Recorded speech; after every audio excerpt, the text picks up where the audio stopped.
China is making headlines with its expanded naval power, signaling its global ambitions in the airspace domain and beyond. The country's modern fleet, including advanced aircraft carriers and formidable missile arsenal.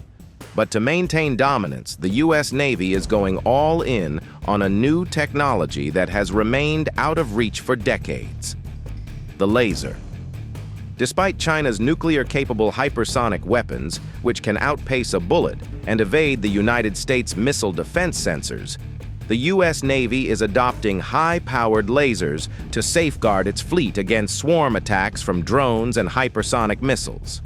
However, given that some of these projects are on hold, the question remains: will the Navy be able to develop these laser weapons in time to counter this threat effectively?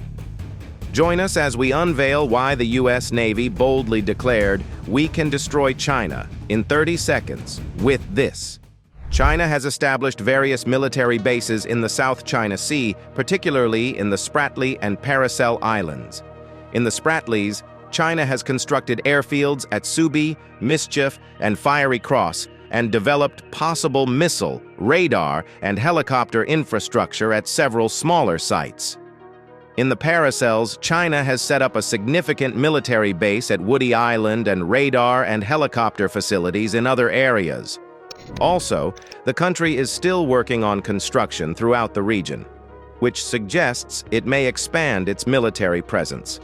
The main bases, including Subi, Mischief, Fiery Cross, and Woody Island, have the facilities to manage military aircraft, such as fighters and large patrol craft.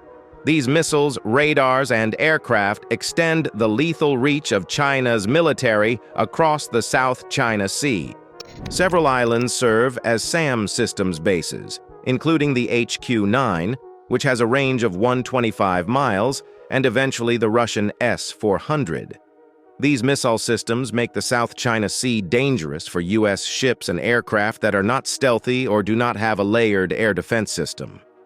The SAM installations, supported by radar networks, can effectively restrict the ability of enemy aircraft to enter their lethal zone without significant electronic warfare support. The GLCMs can add another set of launchers to China's A2AD network, although not necessarily with any greater effectiveness than missiles launched from subs, ships, or aircraft. China's recent development of new anti-ship missiles, which can move at hypersonic speeds exceeding Mach 5, poses a significant threat to the U.S. Navy's Pacific Fleet, including the USS Ford. The Navy's most advanced vessels, such as Japan's deployed squadrons of attack planes during World War II to sink the most substantial U.S. and British battleships, could become obsolete. The Congressional Research Service has released a sobering report, updated in August 2022. Highlighting concerns about the survival of Navy surface ships in potential combat situations against adversaries such as China, which possess large numbers of UAVs and anti-ship missiles, including advanced models. Their naval expansion has become a significant concern for the United States, as the country possesses powerful and highly maneuverable hypersonic missiles capable of reaching Mach 10 and an aggressively scaled naval fleet. The Biden administration formed a Pentagon task force in 2021 to assess the threat posed by China's rapid expansion, declaring China the most consequential strategic competitor in the Department of Defense's 2022 report. However, the USS Gerald R. Ford, the largest and most expensive warship ever constructed, holds a formidable advantage over China's missile capabilities. Its advanced technologies and 5-acre flight deck make it superior to any other carrier. The ship can house up to 4 fighter squadrons and over 60 tactical and support aircraft, which can be expanded to hold up to 90. The ship's air power is more significant than that of at least 60 countries and has more stealth fighters than Russia's armed forces. The USS Gerald R. Ford, the newest and most advanced aircraft carrier in the United States, was deployed for the first time on October 4 amid escalating tensions across the Pacific. There is much uncertainty about the role these massive warships will play in the future of warfare. The vessel epitomizes the cutting-edge features of the latest generation of warships, boasting extensive upgrades that make it a formidable adversary. With a staggering cost exceeding $17,000 billion, this behemoth commands the high seas as a colossal force.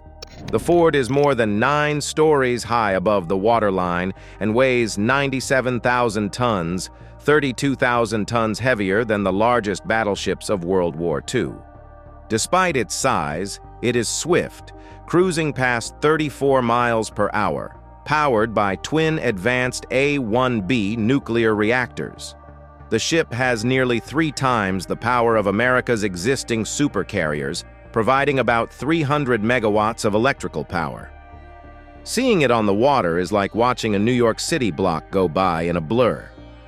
The USS Gerald R. Ford is accompanied by a carrier strike group of around 10 cruisers, destroyers, frigates, and sometimes a submarine.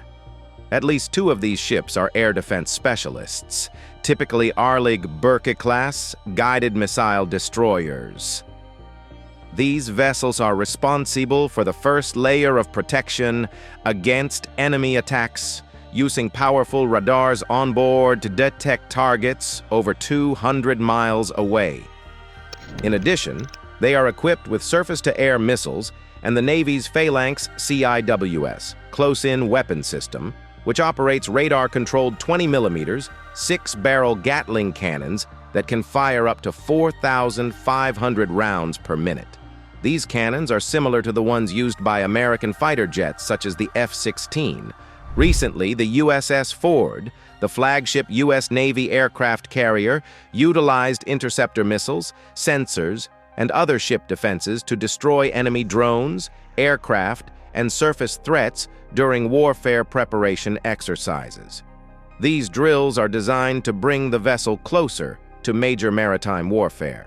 The Ford completed Battle System Ships Qualification Trials, CSSQT, in the Atlantic Ocean on April 16, 2021. The CSSQT is a significant achievement that validates the ship's ability to defend itself and its crew. The trials started in February and were divided into 5 parts, with the final phase being 2C.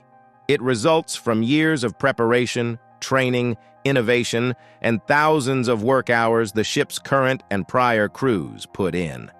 The training includes challenging tests against highly advanced and rocket-powered drones, towed drone units, and remote-controlled high-speed surface targets. It was a crucial demonstration of the ship's defensive capability, especially in the current situation where there are debates about its vulnerability against primary power threats. However, most discussions, which often focus on the Chinese carrier-killer anti-ship missiles, overlook that ship defense systems are becoming more technologically advanced. With the emergence of integrated sensor networking, longer-range ship-based radar, artificial intelligence-enabled targeting technologies, and even laser weapons, the equation for protecting large surface ships has been changing rapidly. To prepare the Ford for this new sphere of enemy attack, the recent CSSQT demonstrated the effectiveness of upgraded systems such as the Rolling Airframe Missile, evolved Sea Sparrow missiles, and the MK-15 Phalanx close-in weapon system, which can fire armor-piercing tungsten bullets, according to the Navy report. The Battle Direction Center watch teams oversaw the successful destruction of the targets using 4 missiles. The missiles used were 2 Plate No. 1 and 2 ESSM, and all the targets were eliminated impeccably. Interestingly, as described in the Navy paper, some ship defense weapons have recently undergone significant enhancements. This is part of the Navy's long-term effort to equip its surface fleet with advanced weapons to eliminate highly sophisticated enemies in the open ocean or blue water maritime battle. For instance, the updated Sea Sparrow ESSM Block II missile has a unique sea-skimming mode that allows it to descend close to the surface and destroy adversary anti-ship missiles that move parallel to the ocean, just above the water. Instead of flying straight up, the ESSM Block II can skim across the surface, neutralizing a new sphere of enemy threats. In addition, The Ford will also make use of the F-35C fighter jet variants. The Navy received the F-35C variant, optimized for use on aircraft carriers. Most of its specifications align with the Air Force version, but a few key differences separate it. The most prominent difference is in the wings. The airframe uses folding wingtips for carrier duty, allowing for more compact storage. It is also optimized for carrier duty by having stronger landing gear and a strengthened airframe to absorb the immense energy from tailhook carrier landings and catapult-assisted takeoffs. The wings, 9 feet wider than the others, and the tail section have larger control surfaces that assist in low-speed approaches while offering a greater load capacity and increased range. Despite these many alterations, few trade-offs have been made to operational effectiveness, meaning the F-35C is ready for nearly any mission, as the other variants in service are. The Navy variant of the F-35C possesses the same communications suite as the others, which is crucial in coordinating with the ships in a carrier strike group, which can be made up of the aircraft carrier accompanied by guided missile cruisers, destroyers, frigates, submarines, and a supply ship. This includes relaying intelligence gathered from its advanced sensors to commanders in real time, allowing them to make informed decisions and give orders based on up-to-date tactical information. Communication between all the commanders and a squadron of aircraft is crucial to executing missions and keeping personnel safe. Additionally, the F-35C on the flight deck represents the introduction of stealth fighters for the first time into Navy deployments. This gives naval squadrons superior survivability, with the ability to strike inland undetected and return rapidly to the safety of the strike group. Previous pilots have had to rely on their cunning to pull off the same missions. While the F-35C has been around for several years, its first deployment with a carrier strike group occurred only in 2021. The first time at sea was with the USS Carl Vinson for a routine deployment in which they performed several naval exercises on the open ocean. Thus, no data yet exists on how the jet performs in a real combat situation. However, one critical component of the ship's defensive capabilities is the Navy's CIWS. The CIWS system typically fires hundreds of tiny metal bullets per minute at incoming threats, such as enemy drones, missiles, or helicopters. Historically, it has been used as a counter-air weapon. However, the Navy has been working on a 1B CIWS model for 6 years, which can track and destroy incoming surface threats, such as swarming small boats or approaching enemy missiles. Also, modifying the system has significantly increased the ship's defensive mission envelope, allowing it to defend against newer attacks. The CIWS is considered the last line of defense, and is intended to be deployed only when other longer-range aspects of a ship's layered systems have failed. The CVN-78 Ship Self-Defense System, ICS, is equipped with various advanced technologies to form a layered defense system capable of protecting the ship and its crew against multiple threats. This system includes a dual-band radar, DBR, a cooperative engagement capability, CEC, an evolved Sea Sparrow missile, ESSM, and a rolling airframe missile. In action, the DBR scans locates, tracks, and illuminates the target with radar to help guide the ESSM. Meanwhile, the CEC analyzes the ship self-defense system data and transmits launch commands to the missile, coordinating the DBR for support during the engagement. In the final stage, the ESSM successfully engages and defeats the target. Although a carrier strike group is usually accompanied by destroyers and other warships that provide additional protection, carriers are increasingly equipped with technologies to defend themselves against attacks on the open ocean. However, a carrier strike group can become vulnerable once the ships run out of interceptors to fire, which must be restocked after the battle. Some munitions can be replenished at sea, while others require resupply at port. This creates a depth of magazine problem that enemies can exploit by launching swarming attacks. The Pentagon has developed a way to combat swarming drones using highly charged atoms. They become excited and emit light by passing electricity through atoms or molecules. This light is then trapped between mirrors, bouncing back and forth and further exciting the particles. The amplified light is then directed into a narrow beam and aimed at the target, traveling at the speed of light like a laser. Unlike the blasters in Star Wars, lasers don't explode when they hit a target. They deliver intense heat that can confuse the drone's optical sensors at lower power levels or burn a hole when the power increases. Essentially, lasers transform energy into ammo. With nuclear reactors, they can fire thousands of times at incoming munitions and track unpredictable weapons like China's hypersonic DFZF without having to lead the target or anticipate its location like conventional missiles. The Pentagon is fond of low-cost weapons, especially when preparing for battles against economic peers like China. Defense analysts worry about both firepower and economics. The Congressional Research Service estimates that using a high-powered laser will cost between $1 and $10, merely a fraction of the $1 million to $10 million cost of defensive missiles. Analysts refer to using million-dollar missiles to fend off swarms of relatively cheap enemy drones or cruise missiles as a negative cost-exchange ratio. Cheap-to-fire lasers, on the other hand, rebalance the equation. Despite their enormous potential, lasers can seem relatively unremarkable. In 2024, the Navy conducted sea trials with the first laser installed on a ship.